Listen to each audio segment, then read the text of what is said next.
Bismillahirrahmanirrahim. Assalamualaikum warahmatullahi wabarakatuh. Alhamdulillah, pada hari ini kita akan belajar kembali tematik, yaitu tematik 2F subtema 3 tumbuhan di sekitarku.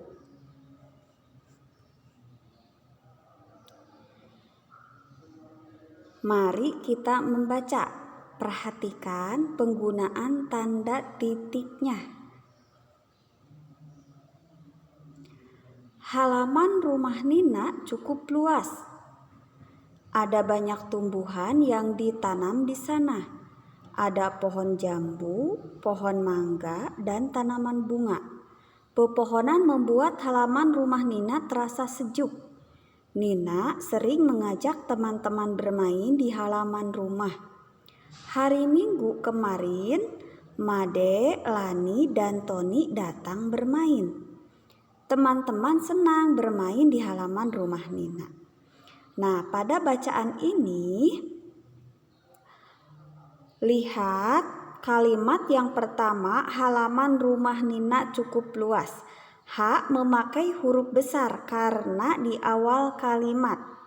Nina itu nama orang, N-nya harus memakai huruf besar dan di akhir kalimat harus diberikan tanda titik. Kemudian lihat barisan yang kedua. Setelah tanda titik, A pada kata ada itu kembali memakai huruf besar. Kenapa memakai huruf besar? Karena yang pertama setelah tanda titik, yang kedua adalah di awal kalimat lagi. Nah, itu penggunaan tanda titik harus digunakan di akhir kalimat. Setelah itu harus memakai huruf besar lagi pada kata pertama pada kalimat yang baru.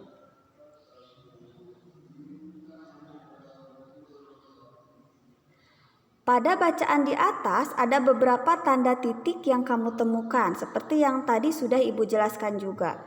Yang pertama, tanda titik itu digunakan untuk mengakhiri kalimat berita atau kalimat biasa juga ya. Yang kedua, kalimat berita berisi informasi atau kejadian. Yang ketiga, tanda titik berguna untuk mengakhiri kalimat. Jadi setiap kalian buat suatu kalimat maka harus mesti diawali dengan tanda titik. Yang terakhir, tanda titik itu berguna sebagai tanda berhenti saat membaca beberapa kalimat.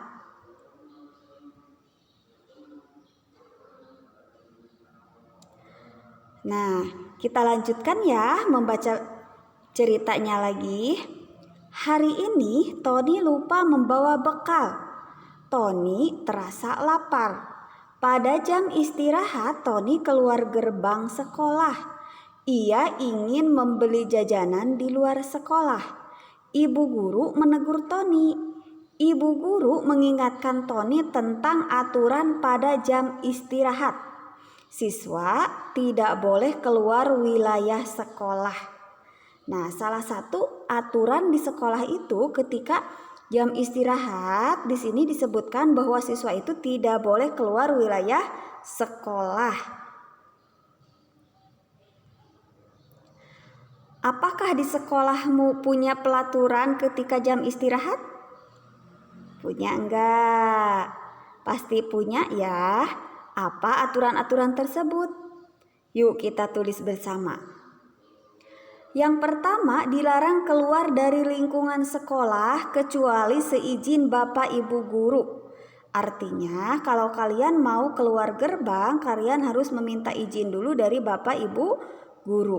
Kalau misalkan diizinkan, baru kalian boleh keluar. Kalau tidak diizinkan, itu tidak boleh ya.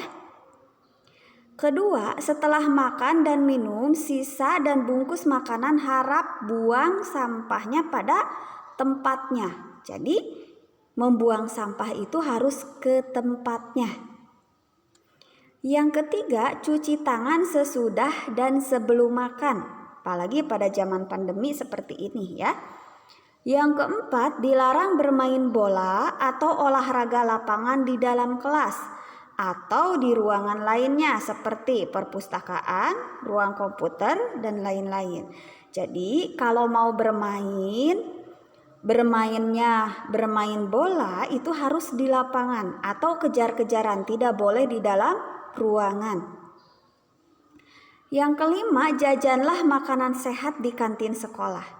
Insya Allah kalau di kantin sekolah semua makanan dan jajanannya terkontrol oleh manajemen sekolah. Jadi insya Allah makanannya sehat. Yang keenam, dilarang bermain di ruang terbuka ketika sedang hujan. Takutnya terpeleset atau kalau kita hujan-hujanan terlalu lama dan bajunya basah, itu bisa masuk angin. Akhirnya sakit. Makanya tidak boleh bermain di ruangan terbuka kalau sedang hujan.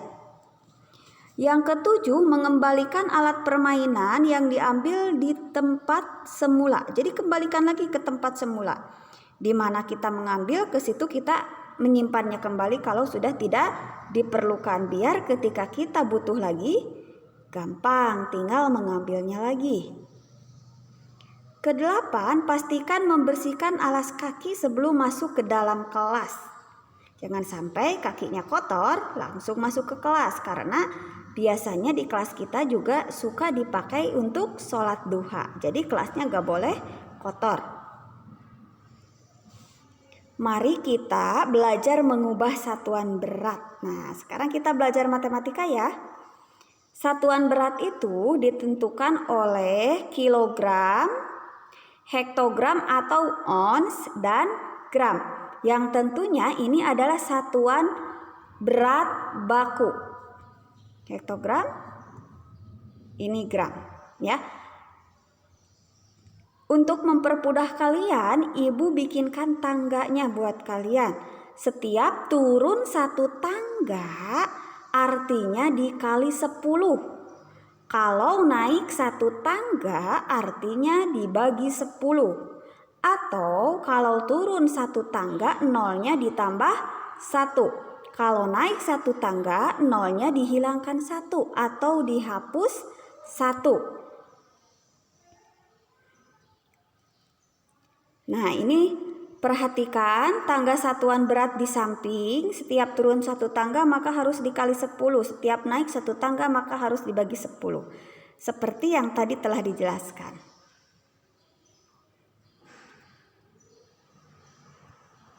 Nih contohnya, 1 kilogram sama dengan 10 hektogram atau ons. 1 hektogram atau Hg sama dengan 1 kilogram. Jadi kalau turun satu tangga ingat dikali 10, kalau naik satu tangga dibagi 10. 2 Hg sama dengan 200 gram. Dari Hg ke gram turunnya 2 tangga, maka dikalinya 100, jadi 200. Sekarang kebalikannya, 200 gram sama dengan 2 Hg karena naiknya 2 tangga. Jadi dibagi 200.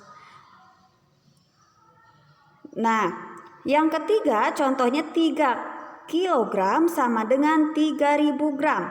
Dan sebaliknya 3000 gram sama dengan 3 kilogram. Karena turunnya 3 tangga, otomatis nolnya tambah 3.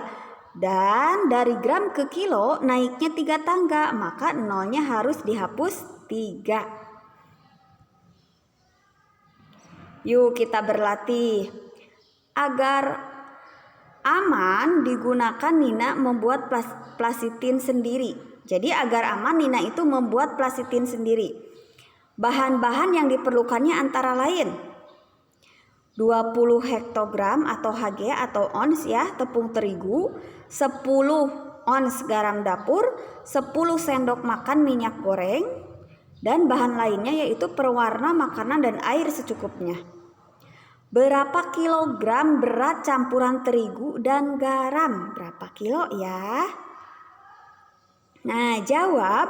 Berat campuran terigu dan garam adalah 20 Hg tambah 10 Hg sama dengan 30 Hg. Sekarang Kenapa ini langsung ditambahkan? Karena di situ sama Hg tambah Hg, dan yang dibikin dulu Hg. Yang ditanyakannya berapa kilogram? 30 Hg berapa kilogram? Tadi di dalam tangga tadi dari Hg ke kilogram berarti naik satu tangga.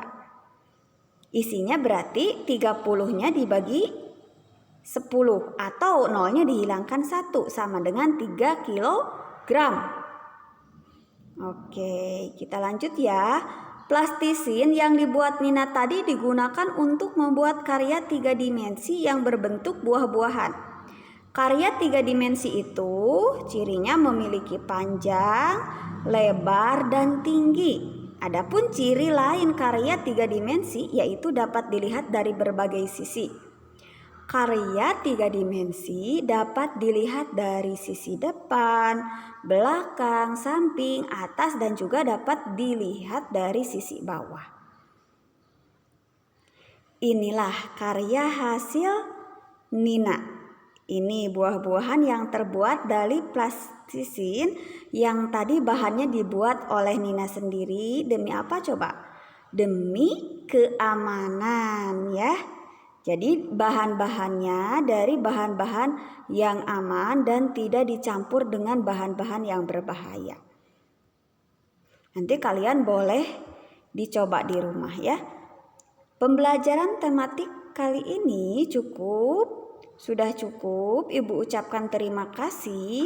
Kalian sudah menyimak videonya dengan baik.